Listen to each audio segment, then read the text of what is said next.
कल जो लाहौर में हमने एक ब्रूटैलिटी देखी, ह्यूमन राइट्स वायलेशन उसे कहा गया, एमनेस्टी इंटरनेशनल ने उस पर प्रेस रिलीज़ दी। एक कारकुन अली बिलाल जो हैं तहरीक इंसाफ के, उनकी हलाकत हो गई। इसको आपको खुल के ना सिर्फ कंडेम करना चाहिए बल्कि गवर्नमेंट को इंक्वायरी भी इसकी करनी चाहिए। आदिल, कल जो वाक़या हुआ और एक सियासी कारकुन की जान गई, मुझे इस चीज़ का बेहद अफसोस है और दिली अफसोस है। मैं उससे, उसके घर वालों से, उसके जो फैमिली है उससे मैं ताज़ियत भी करती हूँ।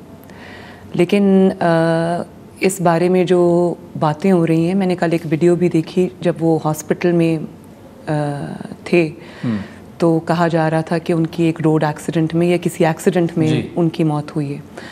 जो भी हुआ है उसकी तहकीकात ज़रूर होनी चाहिए, लेकिन एक बहुत ज़रूरी बात यह है कि पॉलिटिकल एक्टिविटी सबका हक है, हर सियासी जमात का हक है, लेकिन पॉलिटिकल एक्टिविटी के साथ ज़िम्मेदारी जो है वो आती है।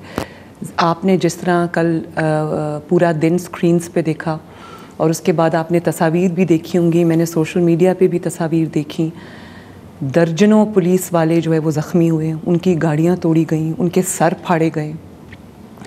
और ये जो गुंडागर्दी है, ये आपने 2014 के धरने में भी देखी कि पुलिस वालों की किस तरह मार मार के हड्डियाँ तोड़ी गईं। ये कोई पॉलिटिकल पार्टी का काम नहीं है, ये फैशिस्ट जमातें करती हैं, ये वो जमातें करती हैं जिनका पॉलिटिकल एजेंडा कोई नहीं होता, जिनका सियासत से कोई ताल्लुक़ नहीं होता। ये बड़े अफसोस की बात है। पॉलिटिकल एक्टिविटी जो है वो ज़िम्मेदारी से की जाती है।